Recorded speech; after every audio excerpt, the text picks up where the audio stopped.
viene a presentarnos su segunda novela, que en realidad es la primera, porque el año pasado Rodrigo resultó vencedor del premio Cerros de Úbeda con El custodio de los libros, y Porto Santo, digamos que es la precuela, por decirlo de alguna manera. Un libro que él publicó primero en gallego, que además eso es interesante que lo cuentes, y que en Galicia ha sido un bombazo. Ha tenido 3 ediciones, que yo recuerde publicadas ya, y 4 ya, pues mira, él tenía 3 apuntadas. Y que lo primero es preguntarte, ¿qué tal este año como ganador? ¿Cómo ha ido la cosa? Y luego, ¿por qué publicar ahora la anterior? Bueno, buenos días, para mí también es un placer estar con Jordi, por supuesto, y también con este montón de amigos que tengo adelante. Un gustazo, la verdad. Me he agradecido siempre a Úbeda, por supuesto, al certamen, a la gente del certamen, que decidieron efectivamente el año pasado darme el premio, no el Cerros de Úbeda, que es el que se llevó hoy ayer, y el año pasado, si no recuerdo mal, creo que es el que se llevó Postiguillo, sino que yo el del certamen, ¿no? Bueno, efectivamente, los libros, el primero fue Porto Santo, efectivamente, escrito en gallego, los 3 fueron escritos en gallego originariamente, a pesar de que yo soy cántabro de nacimiento, pero bueno, pues los escribí en gallego. Es cierto que estoy escribiendo ahora ya en castellano, luego puede que me vuelva a pasar a gallego, bueno, eso depende, ¿no? Tuvo muy buena acogida, siendo la primera novela que yo escribía, que tenía mis serias dudas, incluso acerca de si algún día llegaría a publicarse, ¿no? Fue mucho más fácil de lo que yo esperaba, el tema de publicarla, y efectivamente se ha vendido bien, pero es cierto que yo no estaba entrando en... yo luego traduje los libros y estaba intentando publicar, y la verdad es que no lo estaba consiguiendo, ¿no? Estaba incluso, opté por autoeditar, de hecho, en un momento, Porto Santo, luego, bueno, digamos, la hemos retirado gracias a que Pamies decidió publicarla ahora. Y es curioso, ¿no? Como pues, una novela que bueno, pues, funciona bien en gallego y tal, pues no encuentras forma de publicarla en castellano. Ha sido a raíz de que El custodio de los libros ganase el certamen de Úbeda, pues que ahora sale Porto Santo en castellano, y bueno, como efectivamente precuela, que es lo que dices tú, son 2 partes de una trilogía, no hay un orden, realmente no hay un orden, hay un orden en el que fueron escritas obviamente, pero no hay un orden en el que haya que leerlas, una primero, otra después, no. Entonces bueno, pues ha sido un año, bueno, apasionante, la verdad, muchas cosas inesperadas han pasado, pero bueno, yo me quedo con que yo sigo escribiendo, que es a mí lo que me gusta de verdad, y que sigo escribiendo, que sigo teniendo muchas ganas de escribir, y que, bueno, eso, para mí eso es lo principal, es con lo que más me quedo. Sí, además que no tienes que parar, porque queremos la tercera parte. Bueno, estamos en ello, Pues cuéntales de qué va Porto Santo. Sobre todo ese misterio sobre Colón, y sin desvelar hacer ningún spoiler, pero... Sí, yo, claro, las presentaciones de Porto Santo son como muy agradecidas, porque en la presentación de un libro, pues, los autores sabemos que es complicadilla, porque no quieres destripar el libro, pero claro, la gente también quiere saber algo, entonces, ¿hasta dónde llegas, no? Porto Santo es muy agradecida. Yo traía aquí unas diapositivas que las íbamos a proyectar, al final hemos tenido un problema técnico, y no vamos a proyectar, pero bueno, yo os cuento más o menos. Sí, se puede, se ve. Sí, si lo veis ahí más o menos, ¿vale? Yo pues iré pasando muy rápido, pues sé que tenemos poco tiempo, iré pasando muy rápido. Bueno, pues la novela se titula Porto Santo y tiene un subtítulo que es El enigma de Colón. Bueno, pues ya está, ya hemos hecho el spoiler absoluto. Entonces vamos a hablar de Colón. ¿Y de qué Colón? Pues de un Colón en particular. Ahora mismo a muchos de vosotros estaréis pensando, ahí viene otro a contar otra teoría estrafalaria, estaréis pensando, porque en su día yo, la primera vez que iba a hablar de esto, pues también pensé lo mismo, ¿no? Y ayer mismo, pues comentándoselo a alguien también me dijo, pero ¿qué dices, no?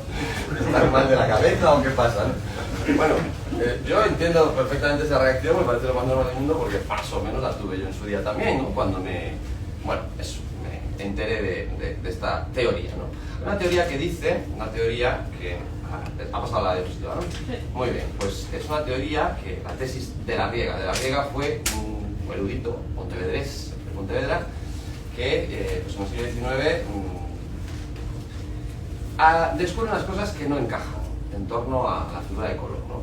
Existía, él conocía de primera mano una tradición oral en la zona de Pontevedra que decía que el descubridor de las Américas era de allí, de un sitio que se llama Porto Santo, que Porto Santo es un sitio que existe en Galicia, y que os recomiendo que visitéis porque hay un museo que se llama Casa Natal de Cristóbal Colón, nada menos. Es decir, que esto no se me ha ocurrido a mí, ni se le ocurrió a nadie anteayer. Es decir, Celso García de la Riega presenta una conferencia en Madrid en 1890, a la que acuden académicos, historiadores, dándose codazos y risitas, ¿no? Al entrar, a ver qué nos viene a contar el iluminado, 131 años después, ahí seguimos los iluminados, ¿eh? Bueno, y salen pálidos, literalmente. Perdona un momento, ¿cómo que no? Entonces, ¿cuáles son las cosas que de la Riega empieza a eso, ¿no? A ver y que le suenan raras, ¿no? Por los que empieza a investigar? Bueno, pues lo primero, tenemos ahí, ¿no? La importancia de la tradición oral, ¿no? Muy bien. Pues efectivamente, lo que os contaba, había un rum, ¿no? Pero bueno, sé, es raro, ¿no? Es decir, es raro, pero también es cierto que la gente normalmente no se inventa las cosas porque sí. Es decir, algo habrá detrás para que alguien diga eso, ¿no? Entonces, Pontevedra es el único sitio del mundo en el siglo XV en el que existe el apellido Colón como tal. Si le queremos llamar Colombo o Columbus, podemos llamárselo, podemos poner una gabardina, y que resuelva asesinatos. Pero el almirante se llamaba Cristóbal Colón o Cristóbal de Colón, ¿vale? No Colombo. Y desde luego, yo aquí voy a ejercer más como falsador, o sea, voy a hacer más de Karl Popper que de otra cosa. No, ya no diré que esto sea cierto, ¿vale? Porque tampoco ni la teoría es mía, ni quiero yo tampoco aquí erigirme en gran defensor de nada, ¿no? Simplemente he escrito una novela, no olvidemos que es una novela, ¿vale? Pero sí es cierto que lo que no puede ser es genovés. O sea, eso está claro, pero por todos lados, no puede ser genovés. Donde hay un cierto consenso entre historiadores es que el personaje deliberadamente oculta sus orígenes. Los oculta deliberadamente. Se ha aceptado la tesis de que es genovés, bueno, porque no había otra, sinceramente. Porque no había otra. Porque el documento, el único documento donde figura que Colón afirma ser genovés, es un mayorazgo escrito cuando él ya estaba muerto y que ya se comprobó que se aportó para conseguir una herencia y que ya se demostró en su época, siglo XVI, que era un documento falso. Es decir, casi nada, ¿no? Bueno, aparte de la tradición oral de que Pontevedra sea el único sitio del mundo donde existe el apellido Colón en el siglo XV, en concreto en la Basílica de Santa María de Pontevedra, dejadme ver la diapositiva en la que estamos.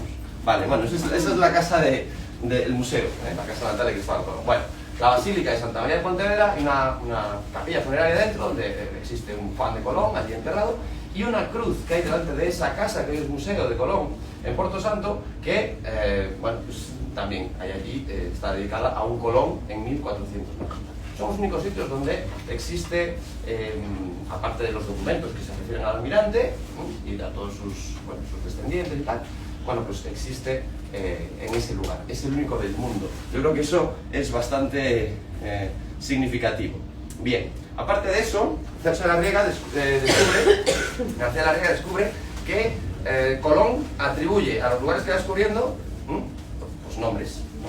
Se pone nombres, ¿no? El primero de ellos, San Salvador.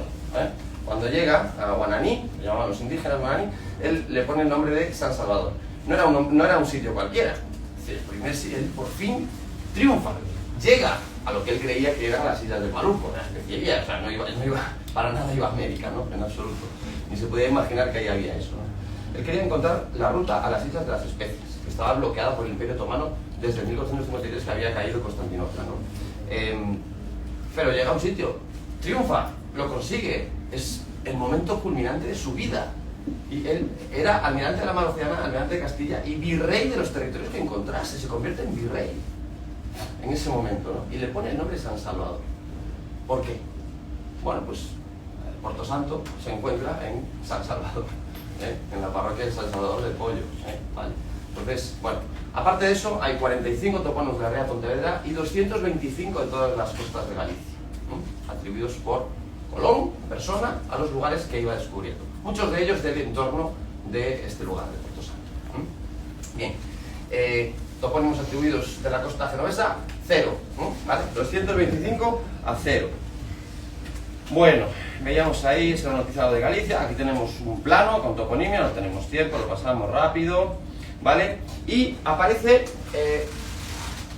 mucho tiempo después, ya en el año 77, aparece otro investigador. Bueno, esa tesis de la Riega fue apoyada por personajes como Castelao, por ejemplo, como Emilia Pardo Bazán, o como Valle-Inclán, por ejemplo. O sea, casi nada. Quiere decir que no habiendo evidencia científica hacia ningún lado, pues lo lógico es atenerse a los indicios que tengan más peso. En el año 77 aparece un investigador, Alfonso Philippot, murió el otro día, falleció el otro día, hace una semana o así, más o menos. Y dice, vale, muy bien, ¿era de por aquí? Genovés, o sea, un lanero genovés no era. Se casa con la dama del más alto linaje de Portugal, un paso por debajo de la realeza. O sea, era un comerciante de lanas que se casa, seguro que sí. Bueno, pero ¿quién era entonces? ¿Quién era entonces? Dice Philippot. ¿Quién era? Y entonces él dice, bueno, vamos a verlo, ¿no? Y lo primero que hace es irse a la heráldica, ¿no? Estamos ahí, ¿no? En el escudo. Este es el escudo de Colón, ¿no? Bueno, pues ahí tenéis una heráldica, bueno, pues común. Abajo está lo divertido, está abajo, ¿no? A la izquierda, según está inclinando, esas manchitas que veis por ahí son las islas que él descubrió. Esto es la heráldica que la atribuyen después del descubrimiento, que son muy graciosas. Y al otro lado hay 5 anclas, y ahí está la clave del asunto. Hay 5 anclas. Un almirante podía poner un ancla a su escudo, a su blasón, por cada almirante que hubiese habido en su familia antes que él, más la suya. Entonces, este investigador Philippot dice, bueno, ¿qué familia de esta zona, siglo XV, antes del siglo XV, había habido 4 almirantes? Un almirante no es cualquier cosa, ¿no? Y descubre que solo hay una familia, que son los Soutomayor, ¿vale? Los Soutomayor. Y dice, vale, muy bien, y dentro de esa familia, ¿quién?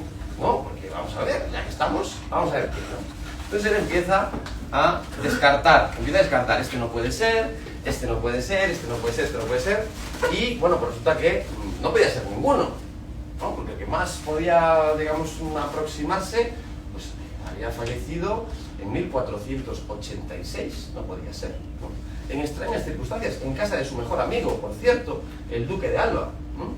En Alba de Tormes.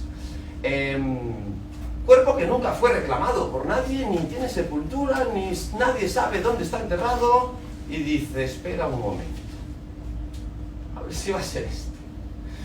Y dice, bueno, pues ¿cuándo aparece Cristóbal Colón? Pues cuando desaparece uno, aparece el otro. Oh, Dios mío. Dice, bueno, vamos a buscar, vamos a tirar más del hilo. Resulta que mismos aliados, mismos enemigos, esta persona, en concreto, Pedro Fernández Eanes o Pedro Álvarez de Sotomayor, porque bueno, tuvo varios nombres a lo largo de su vida, porque fue adoptado por su hermano, reconocido por su padre, nace como bastardo, bueno, en fin. Pedro, nuestro Pedriño, protagonista de Porto Santo. Y resulta que dice, pues igual va a ser este, ¿no? Hay demasiadas coincidencias, demasiado sospechosas como para pensar que todo ha sido una casualidad. Sobre todo porque, insisto, no existe ninguna evidencia científica que diga que Cristóbal Colón fue aquella persona en concreto. Hay un consenso de que hay un oscurantismo deliberado, ¿vale? Entonces Philippot tira y tira. Voy a darme prisa. Más prisa. Voy a darme más prisa. Vamos a ver, Philippot tira y tira, ¿vale? Dice, bueno, vamos a ver, ¿en qué idioma escribía? Pues en el castellano de la época, con más de 500 giros gallego-portugueses, ¿vale? ¿Sabía hablar italiano? Pues no. Vivió hasta los 26 años en Génova, pero no sabía hablar italiano. Cuando hablaba con italiano, con Canelli, por ejemplo, necesitaban un intérprete, o escribían en latín. No sabes, ¿no ves? ¿De qué? ¿Vale? Siguen, ¿no? Porque claro, hay un montón de cosas. Cuando muere Cristóbal Colón, ¿vale? Esto obviamente ya, esto sí que está científicamente demostrado. Lo entierran en 1506 en Valladolid, que es donde muere, lo entierran en una capilla que existía en el convento de San Francisco, que después hicieron con él, hicieron muchas cosas con él, turismo necrológico, ¿no? Se lo llevaron para allá, lo partieron por la mitad, lo trajeron aquí, bueno, en fin. Y hoy en día, precisamente, la Universidad de Granada, que hablaba Lola hace un rato de los estudios de ADN, están haciendo un estudio de ADN, a ver, comparándolo, ¿no? Luego bueno, veremos la noticia, la investigación está en marcha, comparándolo precisamente con restos de Soutomayor, de esa gente, ¿no? Bueno, entierran a Cristóbal Colón en una capilla funeraria de la familia de la Cerda en Valladolid, en Convento de San Francisco. ¿Quién estaba enterrado en esa capilla? El padre de Pedriño. El padre estaba enterrado allí. ¿Por qué entierran a Cristóbal Colón en la misma capilla donde estaba enterrado el padre de ese señor que se murió en estas circunstancias? En 1466. Bueno, pues no sé, a mí me parecen demasiadas casualidades, la verdad. ¿Qué más contamos por ahí? Bueno, lo de San Salvador, tal, bueno, y nada. Ahora os hablo de la puntada rápidamente. La carabela, la gallega, conocida en los puertos de Castilla como la gallega, renombrada como la Santa María, no era una carabela, era una nao, ¿vale? Las carabelas eran las otras dos. La nao era la máquina perfecta de los mares en el siglo XV, ¿no? Las carabelas eran más pequeñas. La gallega se llamaba anteriormente, la renombraron, fue construida en Pontevedra, en el astillero de la Moreira. La renombraron como Santa María porque allí estaba, era el puerto de Santa María, de Pontevedra, allí estaba una iglesia románica en ese momento, ahora está la basílica ya renacentista que construyeron después, ¿no? Pero era el puerto de Santa María, pues se le pusieron ese nombre. La gallega no parecía un nombre apropiado para una expedición de ese calado, ¿no? Que a mí me parece fatal, pero bueno, eso es otra parte. Vuelven las carabelas porque la Santa María naufraga el día de Navidad, naufraga en costas del Caribe, construyen con ella el fuerte Navidad, donde quedan 39 marineros castellanos esperando que vuelvan por ellos. Volvieron, estaban todos muertos, se los habían cargado. Pero es cierto que vuelven las carabelas, traen loros, tales, cosas, animales y personas, indígenas americanos. Y todos, se nos ha contado, y de hecho en los billetes no sé de cuántas pesetas, que aparecía el viaje de vuelta, que llegaron a Lisboa. No es verdad, no es verdad. ¿Vale? A Lisboa llegó la niña, donde iba el almirante, es verdad, porque tenía ya su mujer. ¿Vale? Y porque tenía importantísimos negocios con el rey de Portugal, ¿no? Y bueno, intereses más que negocios, ¿no? Pero es que la pinta llega a Galicia 3 días antes. ¿A dónde? Al puerto de Bayona. ¿Por qué al puerto de Bayona? Porque de todas las tierras de Soutomayor era el único puerto que permanecía fiel a su auténtico señor, Pedro Fernández Eanes, conde de Soutomayor. Por eso vuelve la pinta a Bayona. No porque hubo una tempestad y se separaron los barcos, sí, o sea, después de todo lo que habían hecho, hay una tempestad y se separan los barcos. Y llegan de casualidad, no puede ser. ¿Vale? Llega a Bayona deliberadamente. ¿Vale? Entonces, bueno, hay como demasiadas cosas, y ya no sigo porque quiero hablar con Yori y quiero hablar con vosotros, ¿vale? Solo la firma y ya, y cerramos la pantalla. Vamos a ver.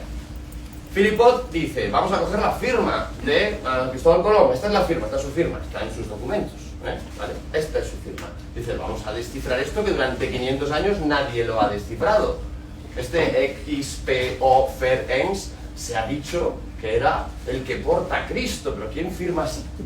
Pero vamos a ver, ¿quién firma así? La gente firma con su nombre, lógicamente, pues ese es su nombre. Cristóbal Pedro Fernández Eanes, XPO Ferens. Y arriba tenemos su árbol genealógico, las iniciales de sus bisabuelos, de sus abuelos y de su padre. Todo, arriba del todo, las S que están flanqueadas por 2 puntitos son la casa de Soutomayor, ¿vale? Todos son Juaneros tenéis, Juárez de Soutomayor, Álvarez Méndez de Soutomayor y Yáñez de Soutomayor, ¿sí? Entonces, todas las piezas encajan, ¿vale? Las piezas encajan. Ahora vosotros diréis, porque tú lo digas, pues ya está, pues ya está. Eso mismo pensé yo cuando lo escuché y fui a investigar. Vosotros, qué suerte tenéis, que tenéis el trabajo hecho, que está todo en este libro, qué suerte que habéis tenido hoy, que está todo aquí en Puerto Santo. Bueno, ahora en serio, yo me entero de esto, empiezo a entrar del hilo, me paso semanas, meses, años dándole vueltas a una idea. Yo nunca había escrito nada, bueno, algún libro de cuestiones profesionales, no, nada de literatura, ¿no? Nunca había escrito nada y dije yo, bueno, pues mira, vamos a ver, ¿no? Es decir, es una novela, obviamente, es una novela. Que nadie espere, bueno, o sea, a veces la gente me dice, no, es que ¿a quién se le ocurre decir eso? Que te digo, oye, es una novela, es ficción, por lo tanto, ¿no? Ficción. Puede, bueno, mañana puede ser desmontada o tal y seguirá siendo una novela.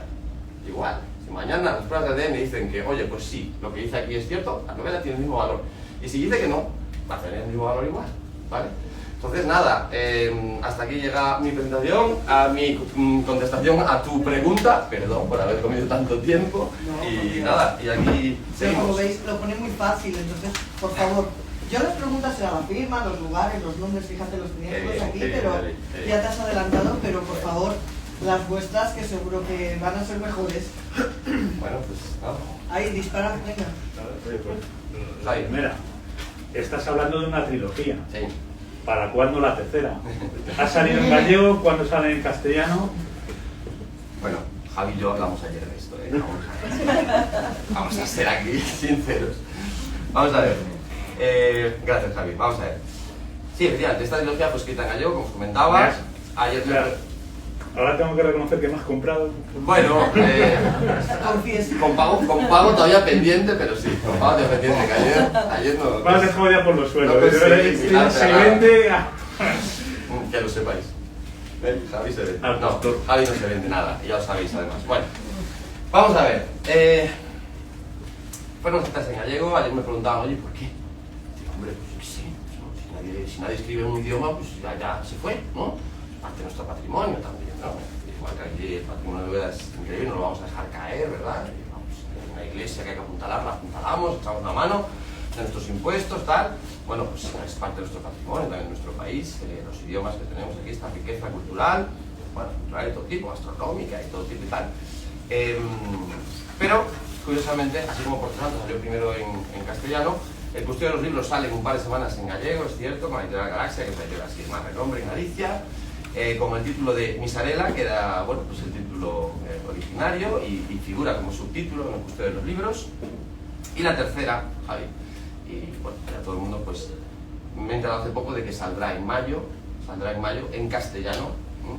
Y saldrá con la editorial Espasa, lo cual, pues, bueno, yo estoy encantado desde luego con Pamies, ojalá pueda seguir trabajando con Pamies en el futuro y todo eso, pero, pues, bueno, eso, ya me han... que ya hasta ahí puedo leer, eso también me lo han dicho, y no digas ni una palabra más, ni el título ni nada, digo, no. Entonces has incumplido a 2 palabras. Ayer la hacía eso. Pero, ya que me has dejado mal, Sí. te voy a hacer otra pregunta. Venga. El otro día, hace un mes más o menos, sabes que yo estuvimos en una fiesta renacentista, se nos acercó un personaje y nos dice, no, Cristóbal Colón es de Cogolludo, de la zona de Cogolludo. Y dice, y a lo más lejos del Álamo, que David también lo conoce bien y es un pueblo cercano a donde vivo. Digo, macho, los catalanes dicen, no, que es catalán. Ahora, tú nos dices que no, que es gallego y que es gallego. Todo el mundo quiere que Colón haya nacido en su tierra. Y luego, cuando murió, pues le llevaron a Valladolid, le llevaron a Granada, se dividieron el cuerpo para estar en todos sitios. O sea, todo el mundo se quiere apropiar de Colón. ¿Qué teoría defiendes tú? Que ya sabemos que es esa, pero el ADN es posible que dé la razón a una u otra o no aparezca nada del ADN de Cristóbal Colón. Esa es la gran Le pregunta. puedo añadir un matiz que ya lo contestas, es ¿por qué? Resulta muy convincente lo que estás diciendo. ¿Por qué no tiene más visibilidad esta teoría? Por respecto, hemos oído más hablar de Colón catalán, no sé qué. Mayordes también, o sea, teniendo, bueno, has visto una retaíla de gente que aparentemente la Pardo Bazán, etcétera, la apoyaron. Pero que todos son gallegos, ¿eh? Ojo. Sí, ya, todos ya los que la me he dado apoyan son cuenta. gallegos. Están arrimando en Eso nos la hemos dado cosita. cuenta, eso nos hemos dado cuenta todos, pero bueno, la gente bueno, vaya entrando, pero Bazán y así. Bueno, por eso, a ver qué piensas a ese respecto. Bueno, vamos a ver. Hay muchas teorías, cenco, judío, y todas tienen algún tipo de justificación. Catalán, porque lo recibieron en Barcelona los Reyes cuando llega de regreso a la expedición. Hay muchas teorías, ¿no? Y más que puede haber, claro. Es decir, como no hay ninguna confirmación científica fehaciente de momento, salvo si aceptamos como prueba, que ahí tendrían que, bueno, pues decirlo los investigadores o los historiadores, ¿no? Si aceptamos como prueba un peritaje caligráfico doble ciego, ¿no? que según el resultado hubiera sido aceptado como prueba en juicio, ¿vale? Y dijeron, comparando documentos escritos por el almirante después del descubrimiento con documentos escritos por Pedro Fernández Llanes 30 años antes, dijeron sí, en un 80 y pico % de probabilidad es la misma persona en diferentes momentos de su vida. Ese peritaje caligráfico se ha hecho, ¿vale? Lo del ADN está por venir y bueno, yo, vamos... El periódico ha salido hace poco, ¿no? Hace poco, están en ello. Cuando salga lo del ADN, imagino que ya habrá una aceptación, ¿no? Mientras tanto, pero claro, hay muchas cosas que la ciencia no ha resuelto todavía. ¿Por qué nos inclinamos entonces? Pues por aquellas que la lógica y los indicios pues tengan más fuerza, ¿no? Y sean más coherentes y tal, más tal. Desde luego ninguna otra teoría, yo las he estudiado todas, me he metido todas, hay alguna que es que de verdad, una teoría es una ocurrencia, una teoría es algo mucho más complejo que se compone de muchos más datos, ¿no? No es que a mí se me ha ocurrido que puede ser de no sé de cogolludo y ya está. Bueno, pues dime pruebas, porque ninguno de estos datos es mío, ninguno. Es que desde 1890 hay investigadores de lo mejorcito que están trabajando sobre ello, y esa es una gran pregunta, porque yo también me la hago. Hay una contestación parcial. En los años 20, o sea, hace 100 años más o menos, en algunos países, es decir, 30 años después de esta conferencia, algunos países de Iberoamérica, en los libros de texto empezó a aparecer Cristóbal Colón. Era un noble español, castellano de la época de la zona de Galicia. Empezó a aparecer en libros de texto. Después pasaron cosas, y no le voy a atribuir toda la responsabilidad a esas cosas, pero viene el auge del fascismo en Italia, y como sabemos que una de las características del fascismo es la exaltación de los símbolos nacionales, ¿no? Por eso los nazis cogieron una esvástica que al fin y al cabo era un petroglifo, y por eso pues Mussolini, pues, el foro imperial, los arcos del triunfo, la arquitectura fascista que es la neoimperial, digamos, bueno, todo eso, ¿no? Esos símbolos nacionales que se exaltan en ese momento. Y uno de los símbolos nacionales a los que más importancia le daban, aparte del pasado glorioso romano, fue a que Colón era nuestro, porque todo el mundo quiere a Colón. Quiero decir, yo sé que tiran estatuas y todo eso, pero realmente todo el mundo ha reivindicado esa figura. Me parece que un poco exageradamente, ¿no? Ahora voy con esa parte, voy a cerrar la contestación esta. Mussolini presiona a España para que retiren eso. A España y a más sitios, que aparecían por ahí nuevas teorías y tal y cual, dice que no, que es genovés y punto. Y aquí le hacen caso, ¿vale? Aquí le hacen caso y dicen, bueno, mira, tampoco vamos a poner a malas por esto, tal. También es cierto que hubo una controversia grande entre académicos aquí, y eso ya los historiadores sabréis mucho más que yo. Bueno, pues si aquel que me cae mal dice blanco, no voy a decir negro, y hasta que te hunda no voy a parar de decir negro. Entonces eso también pasó mucho aquí, hubo mucho de esa controversia. ¿Por qué a día de hoy no? Pues porque hay que echarle un par. Hay que echarle un par para plantarse delante de la gente, y las instituciones públicas dirán, oye, id investigando y, oye, cuando lo sepáis seguro, entonces yo también me mojo. Pero no, porque para la oposición sería muy fácil decir, que tú eres el cantamañanas que va diciendo por ahí esto y aquello, ¿no? Sin pruebas, ¿no? Entonces, bueno, igual que antes en la presentación de Lola, pues quedó patente que la literatura o el arte en general tiene un papel fundamental a la hora de cambiar la realidad, ¿no? De cambiar la sociedad, hacer que evolucione y tal, pues estamos en otra versión un poco lo mismo, ¿no? Es decir, un poco el papel de esta novela, de un montón de corpus científico y literario que se está creando y generando en torno a esta idea. El papel es ese, ¿no? Es decir, que sí, que lleguen estas cosas a la gente, no para convencerlos, sino para animarlos a que busquen. Es decir, pueden leer aquí una novela, pero en internet hay un montón de sitios donde se pueden consultar, donde hay muchísima información, conferencias de gente y tal, y luego cada uno que juzgue por sí mismo, Y bueno, y es un poco el estado de la situación, en realidad. Fernando quería preguntar. Fernando.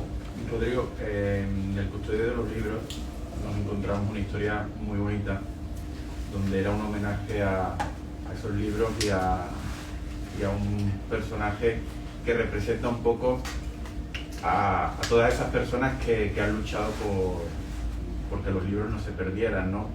Porque estamos hablando de esos libros prohibidos que se han quemado, que se han hecho desaparecer para que la sociedad no tuviera alcance a ese conocimiento, ¿no? De hecho, cita en tu novela que dice: pueden amenazar la existencia de un solo libro, pero no la de 1000 copias dispersas. No, porque cada una de ellas puede constituir a su vez el premio de otras 1000. Es una aventura fantástica la que escribiste en su momento. Entonces yo te quiero preguntar, yo me imagino que este no irá de libros, no, porque no se asocia la idea que has dado ahora a que tenga algún parecido con el anterior, ¿no? Pero hasta donde puedes contarnos es solo la historia de él, pero hay aventuras, hay... Bien, bueno, muchas gracias, Fernando. Vamos a ver, no va de libros, efectivamente, ¿no? Esta es una historia del personaje, de ese personaje, efectivamente, de ese niño, Pedro, que nace en esta aldea, Puerto Santo, de padre desconocido, niño bastardo, y cómo llega a convertirse en una persona, en la segunda persona, según dicen algunos estudios, más conocida de la historia de la humanidad después de Jesucristo. Y esta es nuestra historia. Se entrelaza porque forman parte de una trilogía. La trilogía lleva por título genérico De luz y tinieblas, que creo que es lo que caracteriza al retrato que se hace en estos libros de las personas que salen en ellos, de los personajes, y por extrapolación a la humanidad en general, ¿no? Eso nos caracteriza, somos capaces de lo mejor y de lo peor, ¿no? Como personas, como individuos y también como especie, creo yo, ¿no? La gran diferencia entre el custodio y esta alude, o digamos, está cimentada en muchísimos más episodios históricos reales que sí sucedieron, ¿no? Aquí vamos a encontrarnos pues, a Enrique IV, a su hermana Isabel, que le acaba declarando la guerra a la hija de Enrique, a la hija pues, legítima de Enrique, que le acaban poniendo el nombre de un paz. No sé por qué. ¿Por qué? Le acaban poniendo el nombre de un paz a la criatura y bueno, ¿no? y pasa todo eso, ¿no? ¿Qué pintan todos esos episodios? Porque ha habido, ¿no? Ha habido quien quería que aquí solo hubiese historias de amor y cosas de eso. Es que otra batalla más en Olmedo y tal. Digo, ya, pero a ver, todo lo que aquí relato es por dos motivos. El secundario es que son cosas apasionantes, que es una época increíble la que se vivió aquí entre el año 1460 y 1500 o 1492, 94, 96, ¿no? Es completamente apasionante. Y segundo, porque todos esos episodios son los que van marcando el devenir de esa persona, de Pedro, ¿no? A lo largo de su vida y que lo conducen de forma inexorable a ese destino, a convertirse en esa persona destinada a extender luz sobre las tinieblas, a cambiar el mundo para siempre, que es como decimos aquí, ¿no? En Puerto Santo. Son dos historias muy distintas, pero recordaréis que habéis leído El Custodio que Pedriño aparece por ahí, y le da sentido a cosas. Es cuando ya parecía que no había una salida para los libros, de repente se abre esa puerta. Cuando decía Ligunde, soñaré un mundo nuevo, ¿no? Ya que no puedo hacer otra cosa, déjame al menos soñar. Y ese no, pero sé que no existe otro más que este viejo y podrido, ¿no? En el que vivimos, ¿no? Sin embargo, sí existía otro mundo, donde podías empezar de cero y donde esos libros podían constituir el germen de una sociedad mejor, libre de las ataduras que el fanatismo y los siglos de oscuridad habían vertido, ¿no? sobre estas personas. Bueno, por eso es una trilogía, porque comparten algún personaje, comparten trama, comparten época, desde luego, y temática, ¿no? En general. Son dos libros muy distintos, muy diferentes. Te he puesto el balón que... Sí. No lo habíamos hablado ayer. Muy breve, porque se nos acaba el tiempo. Vale, no, solo quería saber, en el custodio de los libros pues hay una figura femenina que no es que ocupe mucho tiempo, pero sí es muy importante en parte del desarrollo de esa novela. ¿Encontraremos aquí también a alguien así? No por caso feminista ni nada, sino encontraremos también algún papel femenino así que, aunque no aparezca tanto... Aparece más, es decir, aquí el personaje femenino aparece más porque aparece a lo largo de todo el libro, ¿no? Mientras que efectivamente la pobre Baya, pues ya sabemos lo que le pasaba en El Custodio, ¿no? Cuántas broncas me han echado, o sea, ¿a quién se le ocurre hacerle eso a Baya? De que no te queda. Bueno, pues aquí también tenemos un personaje femenino. Es cierto que en la tercera novela a los personajes femeninos tienen mucha más fuerza. Me he ido más a la ficción y he dejado más de lado en la tercera pues las ataduras de los hechos históricos, ¿no? Que enmarcan a la historia en singular. Y aquí tenemos también una historia femenina. Así como yo creo que el gran personaje del Custodio era Tato, ¿no? Esa persona que le llamaban medio hombre y se convierte es un auténtico héroe. Ese sí que es de los que solo tienen lo mejor del ser humano, ¿no? Mientras que también encontramos otros que solo tienen lo peor.